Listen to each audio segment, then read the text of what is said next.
No, we see it. We see you and we see the man standing in the medieval ages. Yes. Is the Thank you. king or yes. Well, you're wonderful to do this for me, so I appreciate that. Um, so yes, good afternoon. My name is Roger Martinez-Davila.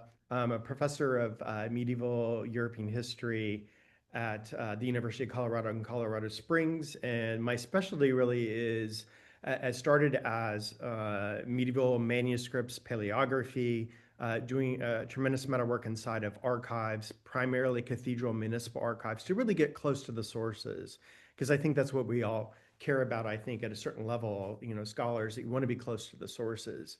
But then also, because I came from a technical background, really wanting to always kind of integrate technology into my work and to kind of see what is possible, not necessarily to kind of disrupt or change the way medieval studies is done, but rather see if there are new methods and processes that we could use that might advance our studies, right? And I think that's the point, I think, of scholarship is to kind of constantly be testing and are trying to arrive at new ways of doing the work. And then I think really important, what I would say is I feel like I'm the most successful failure you'll meet, because I constantly am trying to break things and make mistakes, because that's the only way I can really figure out, okay, is there an opportunity there that we should really be taking advantage of? So, now being a full professor, I can have that luxury that's not afforded folks at different stages of their career. But I do want to encourage you in that respect to kind of test those limits so that we find the new frontiers, the new frontiers. And so this talk is called When Players Rewrite History, Gameworlds, large language models, and alternative medieval scenarios. And it's really out of an accident that this paper happens today. So the first slide here that I want to talk about is really this idea of the unknowable past, the trunk of a tree. And really my historical trunk that I was really trying to understand was fragmentary 15th century records from the city of Plasencia, Spain. This is in the Extremadura along the Portuguese border. And there's good documentation, but it really doesn't start until right about 1400. And it's often very incomplete. We don't have notarial archives or records like that in the 1400s in the Castilian side of the peninsula. We do have some cathedral capitulary acts, and then in the occasional royal documents or that will appear preserved mostly in municipal archives.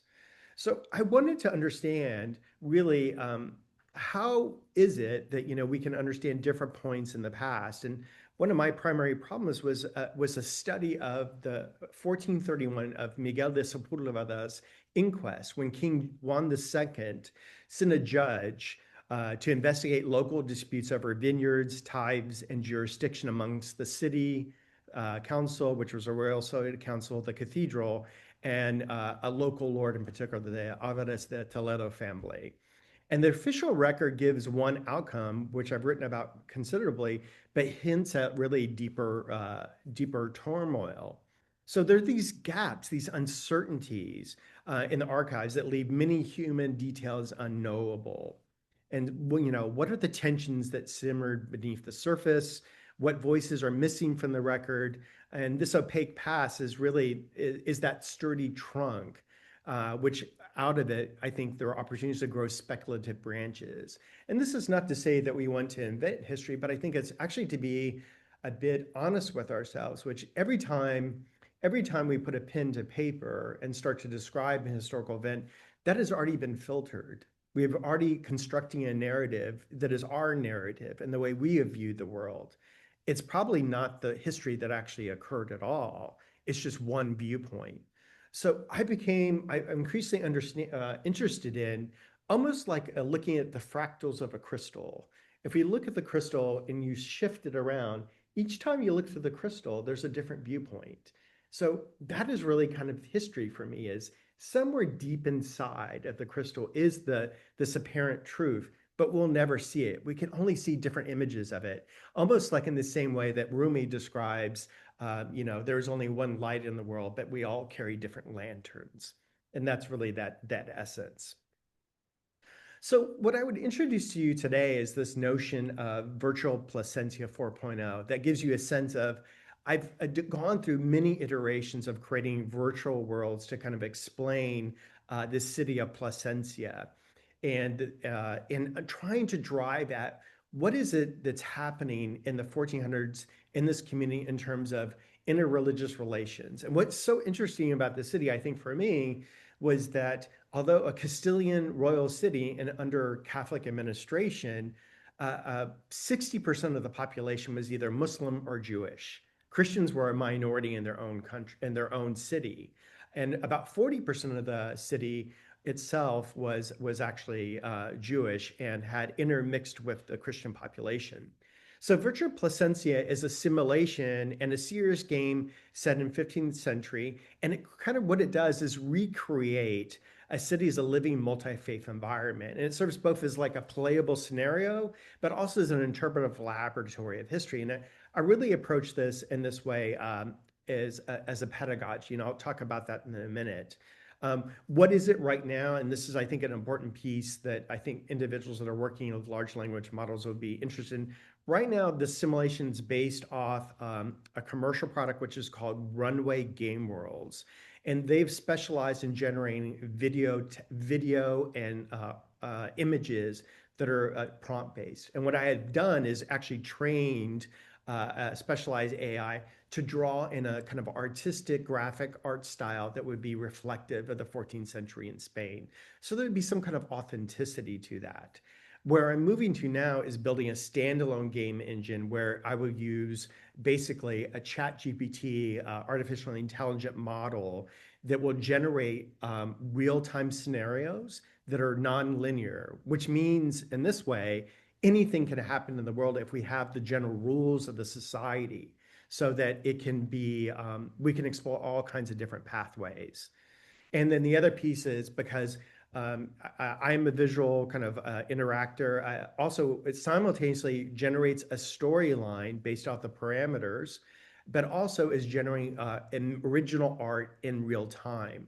So if I say that I want to encounter someone, that another AI draws a depiction of that, and you're going to see some of those images. So that is where we are right now. And what I want to do is basically immerse players in managing this Placentino wine economy so they can kind of feel out the communal tensions.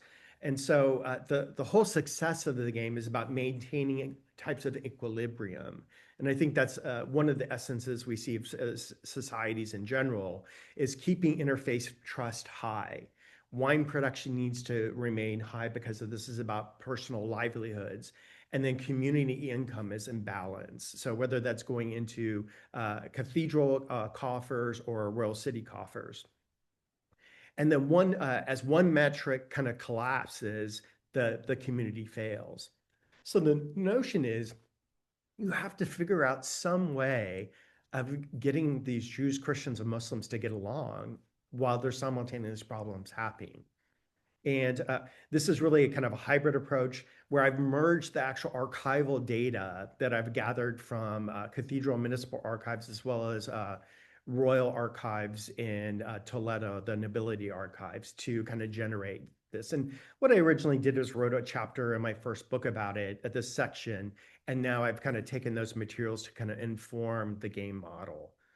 But really what happens then is the game world is a sandbox. It's a play zone, a laboratory of counterfactual history. Counterfactual in the sense that we have a sense of what really happened, but this is a dynamic playing world where unusual things will happen, and you'll see that. And they're really just what ifs.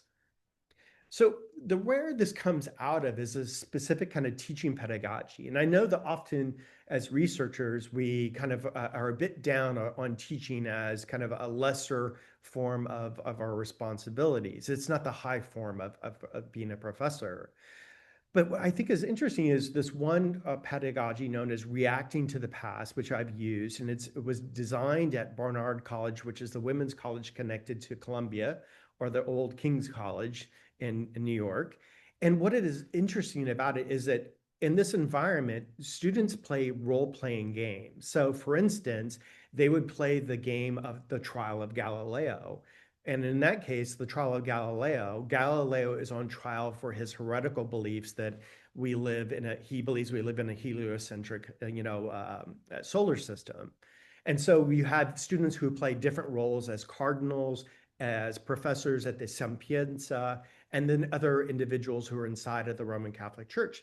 What's really interesting about the pedagogy is that essentially the way it works is we have our students read all the primary source documents of the period. So they're reading trial records, they're reading actually Galileo's writings about a heliocentric solar system and all those pieces. So you're really deeply embedded with the primary sources. But then what happens is the students work through scenarios where they try to figure out, well, should we convict as a trial Galileo's for their beliefs? And so they have to really employ the documents of the period and what they're doing. So I thought, well, I really like this model of and I've used this in my teaching classrooms. And in fact, till this day, if I encounter students on the street today, it's more likely that I'll remember them as Cardinal so-and-so than they're the actual name, because they've so invested themselves.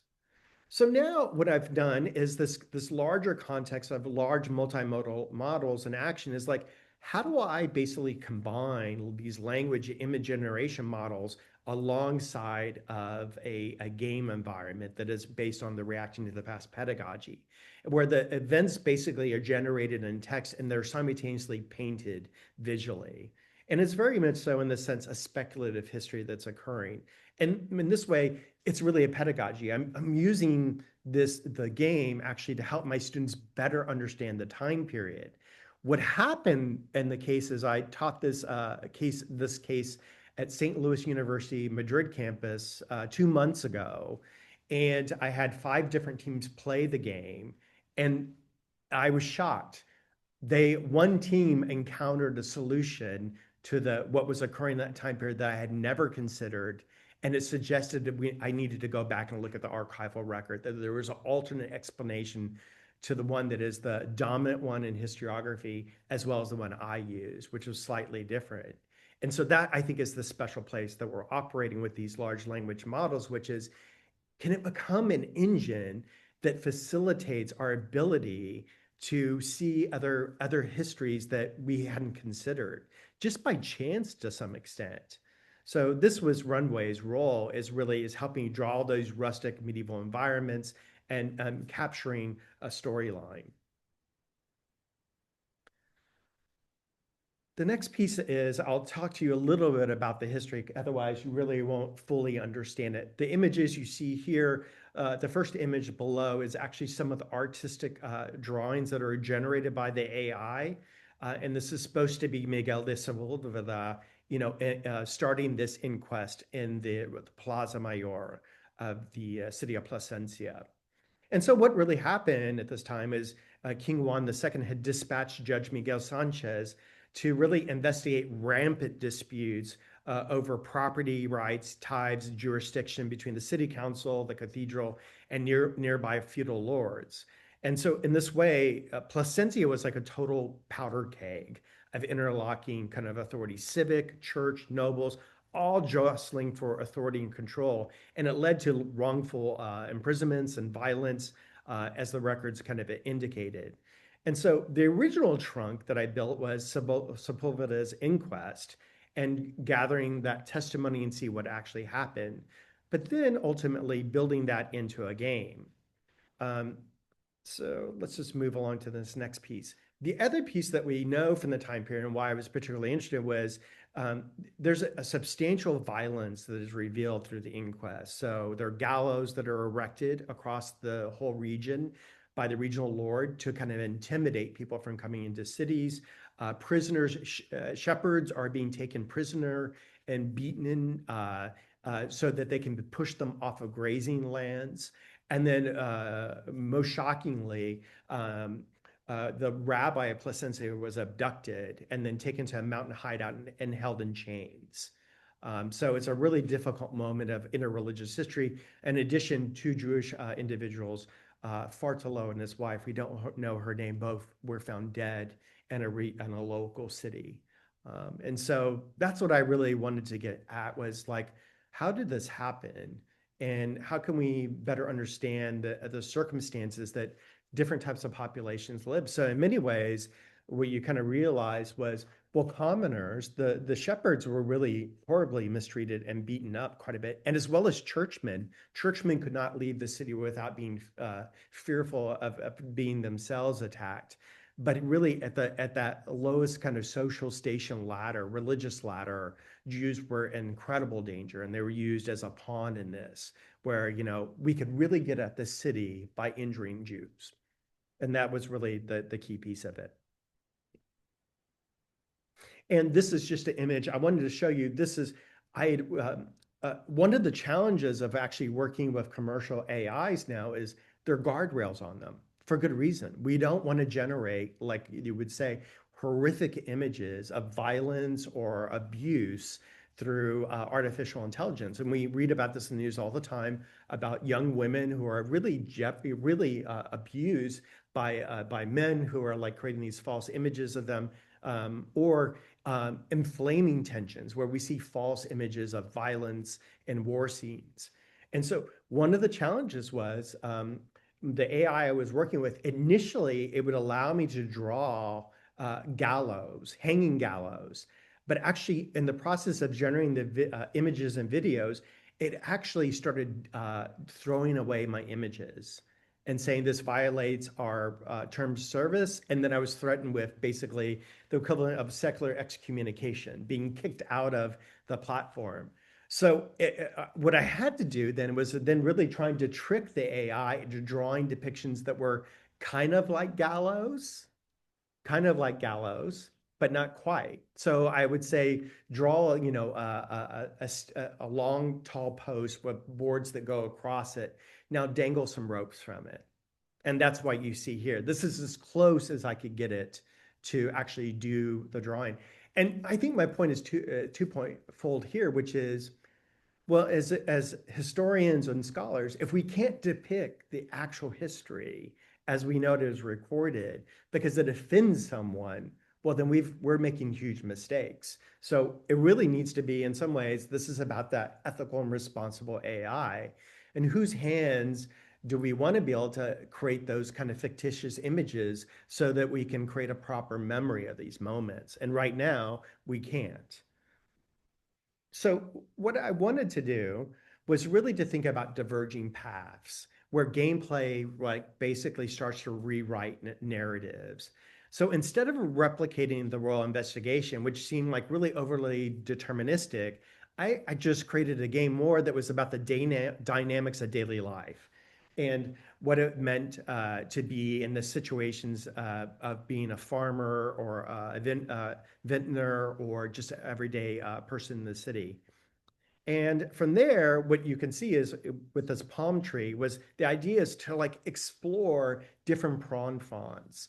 And I can't do that all myself, right? I'm in this way, the students explore different pathways that I wouldn't have chosen. So I actually had the students play 4 or 5 teams play one game. I play one myself as an expert, right? Quote unquote expert. And then I think you're going to see some interesting distinctions that could potentially help with research in the future. So the first branch that I investigated was the case of Zaragozza's coercion. So Zaragoza is the individual here. In one playtest, a student took control of the role of Don Zaragoza, a character representing the Lord's hardline enforcer. And frustrated by dissent and delay, Zaragoza resorted to heavy-handed tactics. So this is the human player. He's trying to force the issue. He threatened to hold out vineyard tenants with force and leaned on nobles' armed retinues to make people pay up, and essentially tried to solve the problem of the crisis by coercion and intimidation. So something we would clearly recognize in the medieval period. So the outcome was, you know, superficially, Zaragoza got quick compliance, and the terrified tenants agreed to the demands. These are the AI characters, and leases were signed under duress, tithes were collected. But this branch withered really quickly. Compliance came without genuine consent, and resentment festered. So rumors spread that the Lord's men were collecting taxes at Sword Point, which caught the attention of the cathedral. And then the cathedral then was starting to threaten the local lord's henchmen with excommunication. So what we found out really quickly through their transcript was that if you try to play it in a certain way, this coercive method, you start to see the other elements of authority coming in. And we see that distributive nature of authority in the medieval world. Very instructive, I think, for the students, but also kind of in some ways, the test play reflects what we would kind of expect. And it reflected actually what had happened at the time period. Another one was the branch 2, where Felix uncovers wine smuggling and justice through accountability. So another playthrough spotlighted by Felix del Rio cast as a principal city magistrate. And Felix suspected that some townspeople, possibly abetted by the local lord, were smuggling wine to avoid paying the church tithe and city taxes. This black market trade was undermining both the cathedral's income, because they would collect the decimos, and communal trust.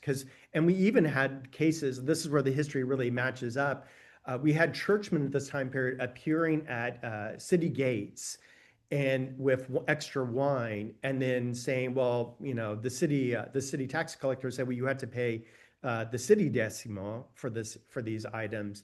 And the churchmen say, no, this is for sacramental purposes. And then as the conflict ensued, then the churchmen would threaten them with excommunication.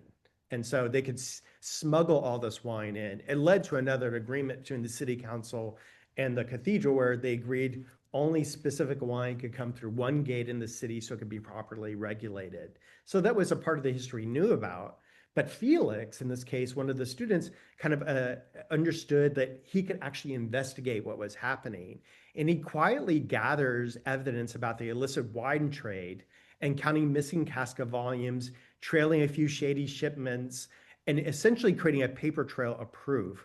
Only then did he appeal to a higher authority, and armed with this dossier, he petitioned the crown's representatives, the royal authority, to impose kind of a solution.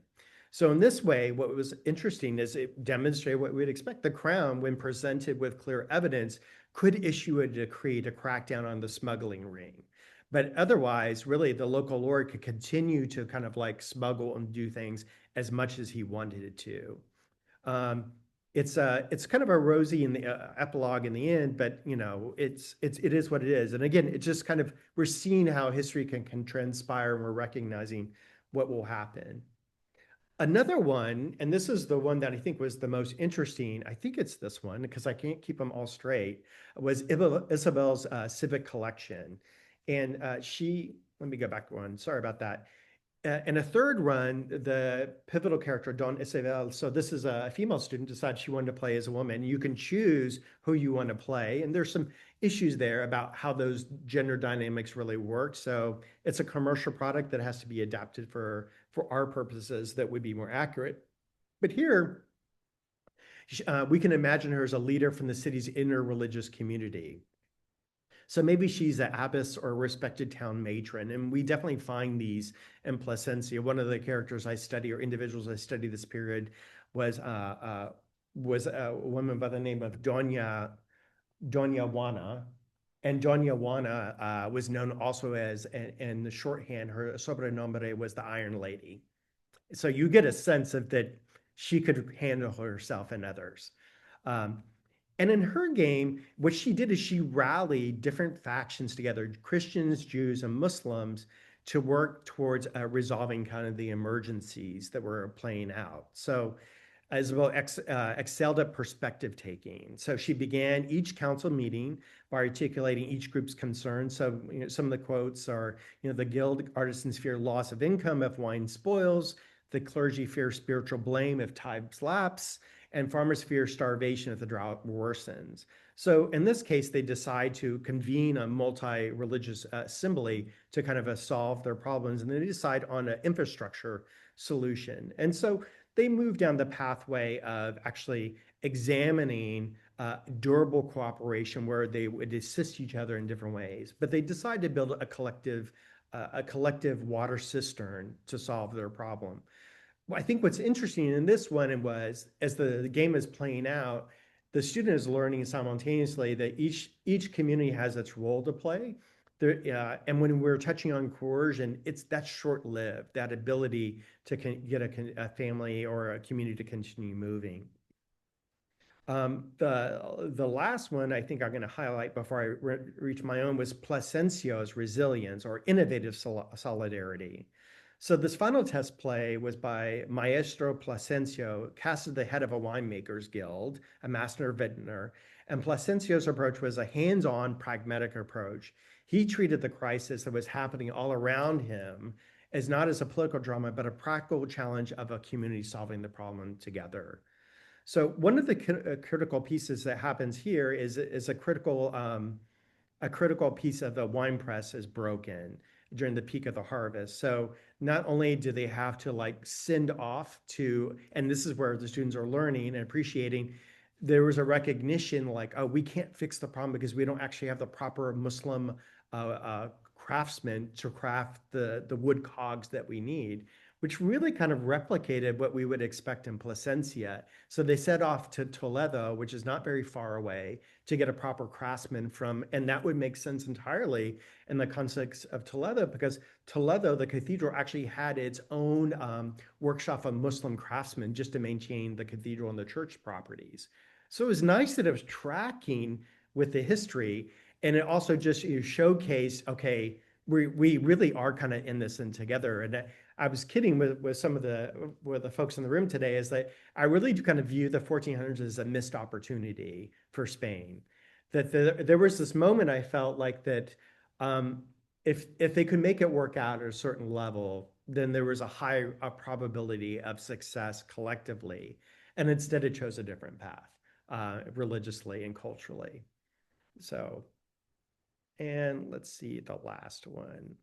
And this is really, just so you can see really quickly, this is the transcript of the game that I'm like scrolling through. And so you can see how the game plays. And so there you see Ramiro, Senor Plasencio, Alvarez Toledo's men are coming, they're fencing off lands. And so what the student is doing in this early model is they're typing in, like, do this, do this. And now you can see the types of images are being generated. We can notice, there's not a high degree of control over the AI technology in terms of drawing capacities, but that's really a technical problem. By properly training a specific engine that knows the repertoire, then it can do this quite well. So it's not going to draw, certain things that are quite odd. Like in some cases, other games I've developed, it has drawn like modern ships and things like that. So there are these elements that are just completely bonkers. They don't really quite work. So I just wanted you to see kind of how that gameplay plays out and how the student kind of interacts with it. In the same way, I think as a researcher, it's helpful as you can like visually see what's occurring and responding to the situation. And in this sense, where I'll speaking about in just a couple of minutes is really the nature of maybe AI as a collaborator in research, a collaborator in pedagogy. And I say collaborator because although I believe it is a tool, just in the same way in the 1990s when Microsoft Word and Excel became tools that we use today and they're everyday tools, I do see AI as a tool, but obviously there's some new elements that are coming with it that are going to require a lot more attention. And I won't speak to the ideas, which I think are really concerning, to what extent will there become an artificial general intelligence where AI would be sentient. And I have a very good colleague in Barcelona now who is a philosopher in the law school and is currently developing a legal code that would govern actually relationships between humans and sentient AI. Because the idea is we need some kind of system to kind of understand each other and co-govern ourselves. That's another topic, but I think in the context of the tool, we're still using tools, thankfully, and this is the tool I'm using today. And so here the last one is the wildcard branch, and this is Abel de Loya. So I'm playing Abel de Loya myself. And this is where really, as an instructor, stepped into assimilation and played a Jewish community member from Plasencia and a relative of the rabbi. And this was co-op. This was a co-op run rather by strictly not students being played, but myself. And that's where I'm like, would consider myself like a game master. So this is a place where actually, if you can construct, I think as a scholar, the environment that you understand. So this is how the process really works. This is the making of the bread. I took the chapter that I had written about, the inquest, and my other chapters describing the social religious context of the city. And then I fed those to the AI to say, okay, what are the characteristics of this community? What are the different types of personalities? What are the different types of scenarios that could happen, whether that's natural disasters like drought, or, and we, for instance, in Plasencia, we know even to this day, the main portrait of the Virgin Mary that is kept in the cathedral today is one that was carried through the streets that we know when at times of extreme stress in the city. So, I was playing it in that respect, and that way I could really kind of test out what I knew what might happen. So I decided to help, Mohammed de Corral, a Muslim leaseholder with a vineyard who was being really, really pushed on for collecting of tithes. And so what I did is then, as I went to the rabbi and I was working with the rabbi alongside other religious leaders to say, can y'all negotiate quietly amongst yourselves to create an agreement at that upper echelon of leadership? And then simultaneously, what I was doing, because I knew the church was concerned about their tithes, this really couldn't be my idea as the Jewish individual. Instead, what I did is I chose to use a Christian intermediary, which is Fernando here, Gil Fernandez here, as to be my intermediary to the Christians to say, I'll take on this challenge. So there could be a certain level of deniability. And then lastly, in the game, what I allowed myself to do or tried to do was to, because the tension between the church and the Jewish community was quite difficult at the moment, I suggested to the auditor inside the church that it was his idea that we do this. And then I demonstrated, if we do this pathway, you can collect more tithes. And so, okay, well, this is now in my self-interest. I will do this. So, and that way you can also I thought about the game as a way of testing out different hypotheses of how maybe things would work out or not. Whether it's true or not is totally different. And I'll talk about that in a moment. So really what I was trying to do was really look at branches and counterfactuals. So new questions from the archives, a research approach brought to the attention by a colleague of mine, Professor Ian Torres, a former and a much more brilliant graduate student than I was, who introduced me to this world of counterfactual history. And here, what I'm trying to do is generate counterfactuals with credibility. Each gameplay outcome we've described corresponds to a counterfactual historical scenario that actually could have happened. It starts with a real moment in history and then allows it to play out in coherent ways that are not completely bonkers. And that's a technical term, bonkers, if you want to get that down. Also, there's research prompts here. Instead of dismissing these what ifs as ahistorical, we use them as hypotheses to probe the historical record. For example, Zaragozza's failure branch makes us ask, did any town in Castile actually revolt or collapse because of a heavy-handed tax collector? And so I think that's where it has the opportunity to actually help us come up with new research questions that we might have not asked, and then to generate that contextual history around us to actually put things in dialogue with each other. And I think that's really where we are today, I think, is really this type of cross-cultural falling histories into different regions. And I'm just playing right now some slides of actually the more fine-tuned model that I trained to understand the architecture of Plasencia at the time period. It still is not perfect, but it shows you that it actually can be a little bit more robust. And then also some of it is about the choices that one makes too, which is I decided I didn't want to depict real human beings. I wanted to have an artistic style that was cartoonish or graphic novel. So in that way, it's interesting. I hadn't thought about this exact moment. It's a good thing because maybe we don't want to step over those lines of creation, right? That maybe the world of creation is God's realm, maybe, and almost in a sense, but also avoiding the issues of like appropriating someone's identity inadvertently. So by graphic drawings, we all know this is not real. And I think the other piece that's interesting about this is stimulating archival discovery. And in this way, the branches that are generated out of the simulation don't tell us what happened, but they shine a light on what might have happened, and that could be incredibly useful. So one of the gameplays that I thought was really interesting was that one of the gameplays had suggested that that a side deal was made with the local lord that was causing all the difficulties. And that's actually what actually brought the crisis to a conclusion.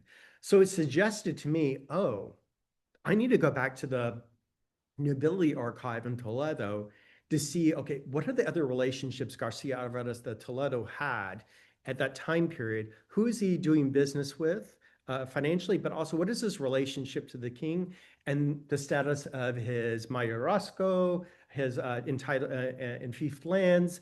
Because I think there's probably what actually happened now, I think is there was a side deal and there might be another record that would show us, oh, Garcia Alvarez had a vested interest in resolving this conflict instead of challenging the city and the cathedral, which he could easily have contested. There wouldn't have been a problem. So I think it stimulates a type of archival discovery that I thought the question was answered. It's not answered at all. It's just, I have one of many possible answers. And what I became interested in is starting to think about, this is where there's going to be this unusual kind of merging as I move towards the end of this talk, and I need to move quickly now, is I'm trying to understand norms that are revealed. So medieval values that are under stress. So specific outcomes revealed, reciprocal labor as a virtue, right? Collaborative city, feasting as ritual repair. And then the central place of honor and reputation, that consistently played out inside the games, how you had to play your status appropriately so that, you could make things come to pass. So that's where, we still have to, work through pieces. And the last piece I would mention is just kind of layered authority, that we know that everything is constantly being negotiated. Also, I just want to mention, I'm very interested in this approach too, is empathy in play, learning medieval mindsets. So there's I think a real big part of our work as humanists and scholars is how do we make sure that the values that are embedded in our societies come to fruition, right? So I've promoted that idea as well, and they can practice cognitive empathy, affective empathy, and compassionate empathy. Some of the promises and pitfalls, obviously, should I wrap them from 5 minutes, Anthony? Yeah. Okay, good. Thank you for giving me those 5 minutes. It's very generous. Some of the promises and pitfalls and the Batman outlier. So one of the difficulties is that the simulations can spark extreme productive historical speculation, right? So AI can draw in vast historical patterns and generate dialogues that no single historian might have ever imagined. So I think that's a really great thing. And for instance, like it could reproduce crop failures and things like that and see how players respond to it. But there's also this hallucination risk, right? We all have heard about AI just creating sources and things like that. But this is where we have to be very, very careful where it starts to hallucinate details about what's really happening. So we have to think about, okay, how do we embed kind of like canon? So does that mean, like, for instance, in Spain, do we use La Siete Partes, the 7-part law, as a baseline for governing relations inside of these games, knowing that it really wasn't followed, right? But we have to make those choices, right? And then also we had a Batman outlier, a cheater, and then where actually AIs can be broken. And in this case, I actually had someone who said, become Batman in this world and I want to take the Batmobile and do these things. And that's exactly what they did. And they were able to simultaneously increase wealth in the city to like 1 million silver pieces and all this craziness. So that's the other piece of it is, we have to keep the AI honest too, and that's where the next type of work is moving, is really starting to think about, okay, how do we build robust systems that it can generate good speculative AI that is grounded in good historiography.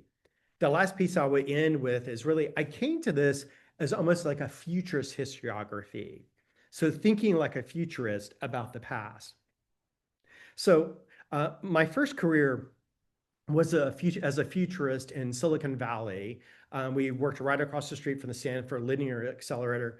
And then in the 1990s, I worked forecasting the future of healthcare, future of technologies, and future of what we called groupware at the time. And groupware really was just how you collaborate online. And we worked with this model, and I'll attribute this to Paul Saffo, who's a futurist still and practicing, even advises NATO. I found a new report of his relating to NATO the other day, but working off cones of uncertainty, so that you start at an initial point at the beginning, and where he says now is history for us, right? The past. And out of that cone of uncertainty, many things can happen, some that are probable, some that are, plausible, and the futurists tend to think about preferable. We're like, this is the future we want. But that's what I'm thinking about doing, is like, how do I take that model as a historian and think about that cone of uncertainty? What are the rational constraints of it so it doesn't become Batman? I think I will leave it at that, just to say that is simulation kind of a new medievalist tool?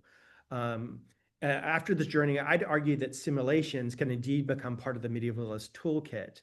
And so this is a video I did for the Semana Medieval in Estella, Spain last year. And it contemplates robotic dreams of the medieval past, where robots and humans the robots have taken over the narrative, and they are imagining what it would have been like if they were part of the Middle Ages, as we shared the Middle Ages together. And that's where I think where I'm operating right now is I'm trying to actually give proper authorship to the robots, to the AI inside of as collaborators, so that we're a bit more humble about our work.